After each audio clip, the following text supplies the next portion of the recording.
Assalamualaikum warahmatullahi wabarakatuh. Halo semuanya, apa kabar? Saya harap Anda dalam keadaan baik dan semangat. Perkenalkan, saya Syafian Dani. Dalam video ini kita akan membahas tentang talak. Yuk langsung saja kita mulai pembahasannya. Kata talak berasal dari bahasa Arab, artinya menurut bahasa melepaskan ikatan. Adapun talak menurut istilah syariat Islam ialah melepaskan atau membatalkan ikatan pernikahan dengan lafaz tertentu yang mengandung arti menceraikan. Talak diartikan dengan beberapa pengertian dari para ulama diantaranya. Menurut ulama mazhab Hanafi dan Hambali mengatakan bahwa talak adalah pelepasan ikatan perkawinan secara langsung untuk masa yang akan datang dengan lafal yang khusus. Menurut mazhab Syafi'i, talak adalah pelepasan akad nikah dengan lafal talak atau yang semakna dengan itu. Menurut ulama Maliki, talak adalah suatu sifat hukum yang menyebabkan gugurnya kehalalan hubungan suami istri. Nah teman-teman, baru kita masuk ke hukum talak. Menurut para ulama membagi hukum talak menjadi 5. Yang pertama ada wajib. Jika pihak suami istri tidak dapat didamaikan lagi, seperti misalnya dalam sebuah hubungan suami istri terjadi suatu permasalahan yang sudah fatal. Yang kedua ada sunnah. Suami tidak mampu menanggung nafkah istrinya. Yang ketiga ada masyhur, terlarang. Menceraikan istri ketika sedang haid, nifas. Yang keempat ada makruh. Suami menjatuhkan talak kepada istrinya yang baik, berakhlak mulia dan mempunyai pengetahuan agama. Artinya, talak yang dijatuhkan oleh suami kepada istrinya tanpa adanya tuntutan dan kebutuhan. Yang kelima ada mubah. Talak yang dijatuhkan seorang suami terhadap istrinya karena ada unsur kebutuhan di sana, misalnya dikarenakan buruknya akhlak si istri. Selanjutnya ada dasar hukum talak. Dasar hukum talak ini ada 2. Yang pertama adalah dasar hukum Islam dalam Quran surah Al-Baqarah ayat 227, dan jika mereka berketetapan hati hendak menceraikan, maka sungguh Allah Maha mendengar lagi Maha mengetahui. Dan yang kedua ada dasar hukum negara. Kita lanjut ke rukun talak. Yang pertama, suami harus berakal balik serta dilakukan dengan kesadaran sendiri, bukan paksaan.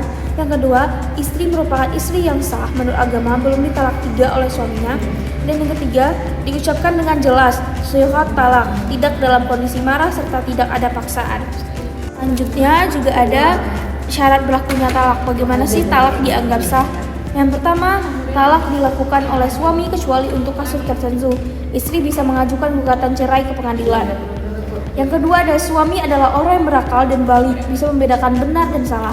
Yang ketiga, talak dijatuhkan atas kehendak sendiri, tidak ada paksaan dari pihak lain. Yang keempat ada talak tidak dilakukan pada saat marah, gila atau hilang akal. Yang terakhir ada talak tidak dilakukan pada saat marah, gila atau hilang akal, mabuk. Menurut Ibnu Rashid, talak dalam kondisi mabuk dibagi ke dalam 2 kriteria. Pertama, talak dalam kondisi mabuk yang mabuknya tidak disengaja, maka talaknya tidak sah dan tidak jatuh. Yang kedua, talak dalam kondisi mabuk yang mabuknya disengaja, maka talak suami jatuh. Orang mabuk berbeda dengan orang gila. Nah, sekarang kita sudah di tahap pembahasan terakhir, yaitu pembagian talak. Yang pertama ada talak sunni, talak yang dijatuhkan suami pada istrinya dan istri dalam keadaan suci atau tidak bermasalah secara hukum syara seperti haid dan selainnya. Yang kedua ada talak bid'i, talak yang dijatuhkan suami pada istrinya dan istrinya dalam keadaan haid atau bermasalah dalam pandangan syar'i. Yang ketiga ada talak raj'i, talak yang dijatuhkan suami kepada istrinya, talak 1 dan 2 yang belum habis masa iddahnya. Dalam hal ini suami boleh rujuk pada istrinya kapan saja selama masa iddah istri belum habis. Yang keempat ada talak ba'in, talak yang dijatuhkan suami pada istrinya yang telah habis masa iddahnya. Dalam hal ini, talak ba'in terbagi lagi pada 2, yaitu talak ba'in sugro dan talak ba'in kubro. Yang kelima ada talak sari, adalah talak dengan menggunakan kata-kata yang jelas dan tegas, dipahami sebagai pernyataan talak setelah diucapkan dan tidak dilakukan. Contoh kata talak sari, engkau saya talak sekarang juga, engkau saya firak sekarang juga.